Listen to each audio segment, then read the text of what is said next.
Welcome to the Wooper Club League Season 10 Week 5 Power Rankings. I am your host, IllLogic, coach of the Buffalo Bouffalant, and as always, I am joined by SteveChuck, coach of the Waterdeep Wobbuffets. Hello, everybody. So we can go through this one, I think, pretty quickly. There were a couple of very good, very interesting matches, but not too terribly much of a shakeup. We're going to go over to the power rankings right now, the top four. The only real big change is we did have a battle of the top two teams from the last multiple weeks. We are now down to one undefeated team as the Newport Noctowls remain at number 1 and knock the Summit County Psyducks all the way down to number 4. Behind now the number 2 Route 1 Burbs, the number 3 Buffalo Bouffalant. We're going to go over their match here real quick, and then Steve would like to talk a little bit about why we decided to order 2 through 4 the way that they are. So please go ahead and take us away on this 6-0 battle that the Noctowls won over the Psyducks. Right. So the Newport Noctowls brought a team of Mudsdale, Lapras, Decidueye, Blaziken, Berserker, and Noivern, going up against the Summit County Psyducks teams of Claydol, Leafeon, Mantine, Rapidash Galar, Salazzle, and Boltund. And this was a pretty one-sided battle. The Noctowls came out early with kind of their main wall breaker being a Choice Specs Lapras. It punched huge holes, and the Psyducks did not have really any answers to Freeze Dry, the best of which being Salazzle, although it had to worry about a potential Surf anytime it came in. However, the one time it did try to come in pretty early in the match at turn 11, it got frozen. And that really just kind of spelled the end there for the Psyducks. But the big hero, Lapras punched some holes, and all the other Mons, I believe, made an appearance and did little bits of chips here and there in some early rotation. But the hero of the battle was Decidueye, coming in and claiming all 6 KOs, getting one of them early, but cleaning up the rest of them at the end of the game, coming in on Claydol, setting up a Swords Dance, and then just going to town with Poltergeist and Shadow Sneak. With all the chip damage that had been out, and the Decidueye's health along with a Cobra Berry for Leafeon's knockoff, it was able to KO everything with Poltergeist, or they were already chip low enough for Shadow Sneak to pick it up. Fantastic play there, setting everything up for a sweeper to just come in and clean house. On the side of the Psyducks, they had some okay pivoting. However, it was pretty limited in how much they could do with the Lapras applying so much pressure. And that's really all there is to the battle. Lapras and Decidueye just ruined the whole team. Nate, you have anything you'd like to add? Yeah, talk a little bit about pivoting and breaking things down, but this was only a 21-turn battle, so we saw just how quickly all of that unfolded for the favor of the Noctowls. Honestly, looking at it overall, this really was just a very good matchup for the Noctowls. You mentioned how limited freeze dry resists are. Oh, and your big water resist ends up being an ice resist ends up being a Mantine, which is 4 times weak to that freeze dry. I think that's an excellent decision to make Lapras that breaker for sure.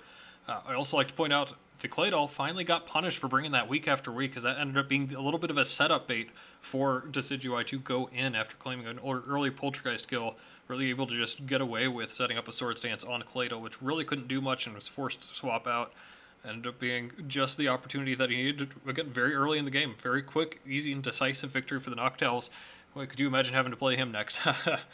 Anyways, we're going to move on to the number 2 team, and that is going to be the Route 1 Burb. So I'll go over this matchup real quick here, too. This was a 5-0 victory for the Burbs over Stevie and his team. So we've got Flygon, Charizard, Vaporeon, Swoobat, Raichu, and Gallade. Early game, some questionable plays from probably both sides, honestly. It was nice to see Raichu kind of be able to stay in on a Magneton, land a Focus Blast early, maybe a little questionable of being able to do that and rely on that, being able to get that off. But also well identified that Magneton can't do much to it, and especially when in response to being in against the Raichu, it decides to Thunder Wave and give it a little bit of a boost in the first place as well. So easy KO to start the matchup there for sure. There was a little bit more pivoting around afterwards. They saw Rhyperior was able to exert a ton of pressure. That is such a strong mon. Also, the Talonflame actually had quite a bit of pressure too. We saw the Burb's only flying resist was that Raichu, and it didn't have anything to outspeed it. So I know those two were something that he had to pivot around kind of there in the mid-game.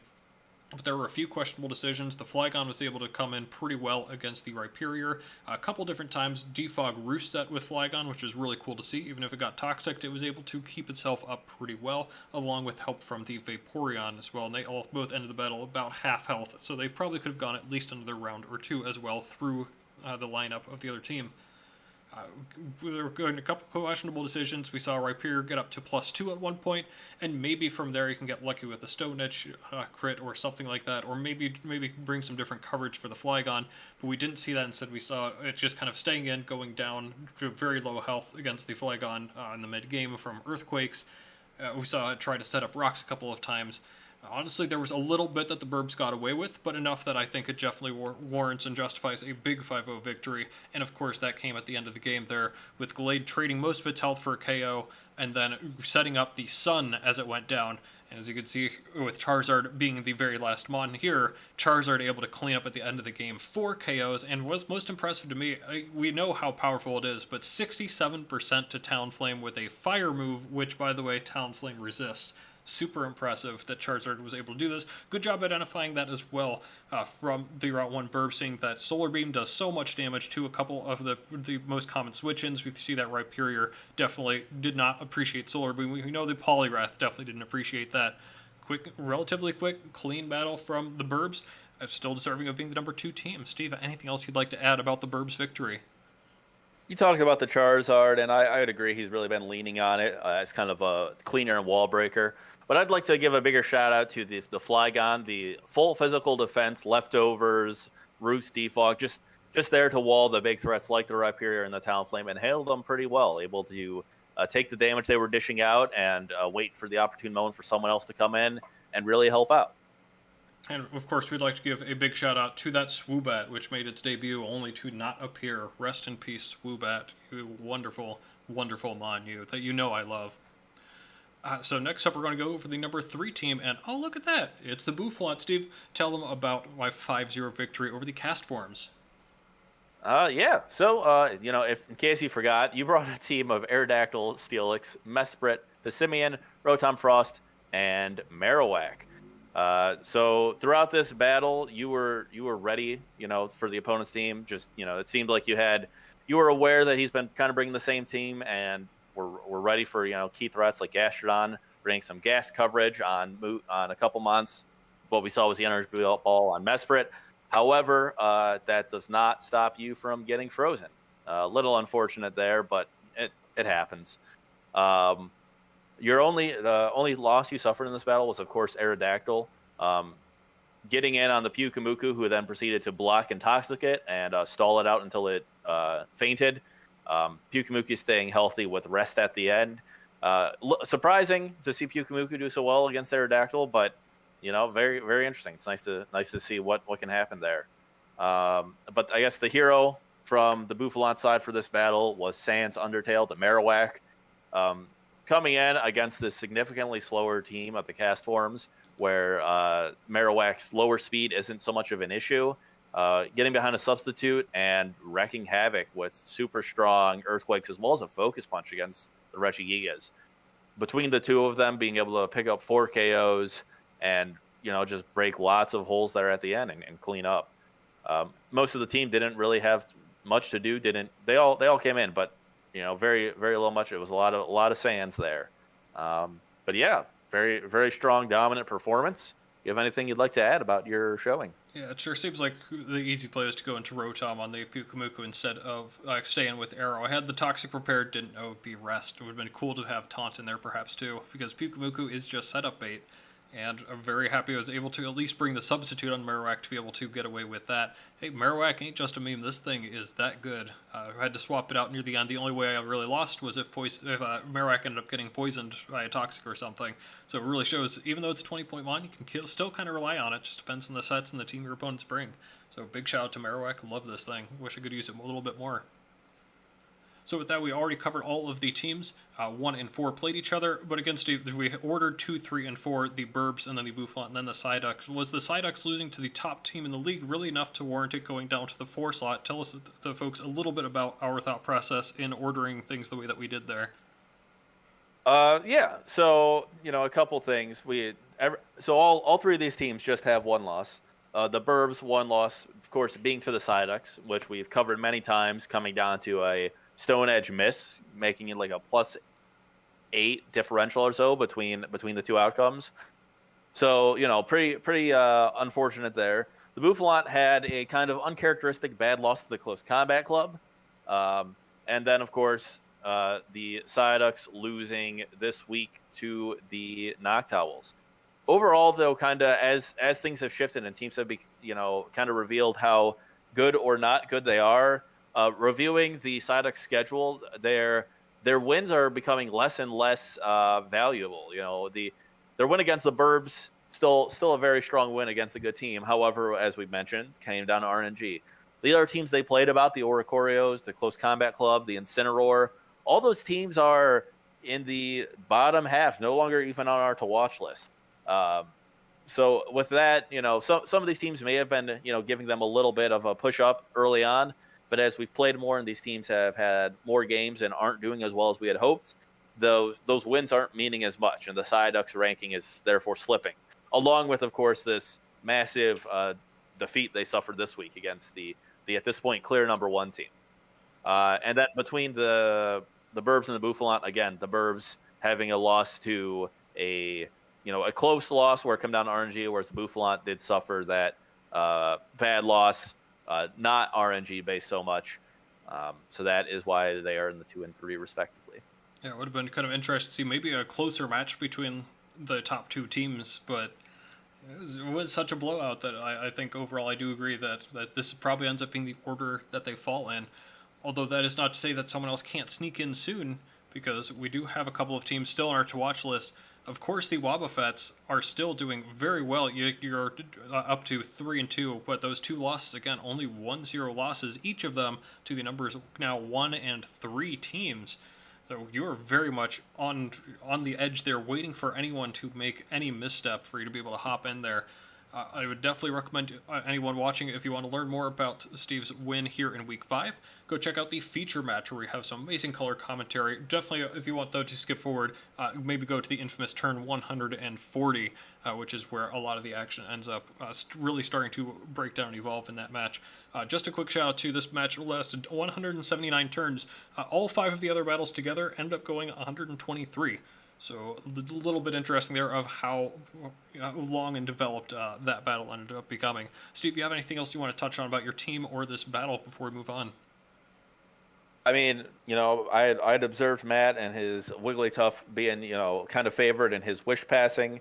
I brought the same thing, and we kind of just went in circles. Came down to some key RNG on and leading up to turn 140, as you mentioned. And, you keep taking enough attacks, eventually RNG has to go your way.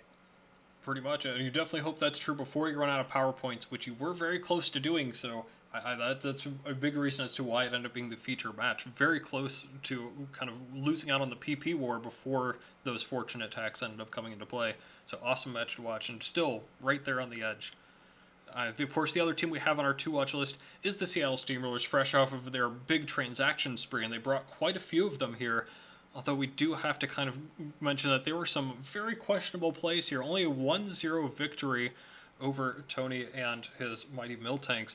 A little bit questionable seeing a couple of plays, especially around the Zoroark. Not really identifying the Zoroark being out the first time, and then again the second time. And even despite Arctivish's 3 KOs, just big shout out to Arctivish, love this mod. Even despite that, there really was just one instance of bad luck away from turning the game towards Tony's favor. It seems that at this point, Tony's just got that one game where he's right in it with a top team, or potentially has the ability to win, which he did versus Meat in just back in Season 8. This was very close to being that match where Chad could have fallen way out of favor here. A bit of a questionable decision maybe to keep him in, but I think considering that he's just getting used to his team, maybe one more push can get him into that top 4, and that's really why he's staying here. Anything else you'd like to say about Chad and his team and his performance this week, Steve? I mean, yeah, you mentioned, he still can get into, the top 4 in the next week, and I think that's certainly true. It's a lot more difficult for him than other teams. He has many matches that need to go his way, needs people to fall out and him to kind of get a boost in. But with regards to this match, you mentioned it. He kind of struggled with identifying the Zoroark and paid for it. Nearly paid the game for it, but was able to bring in the Moltres Galar and the Glow King at the end, and the two of them working to get that win. Unfortunately, Calrix didn't quite do as much as we all were hoping for. Baby lettuce. Maybe is actually only worth 20 points.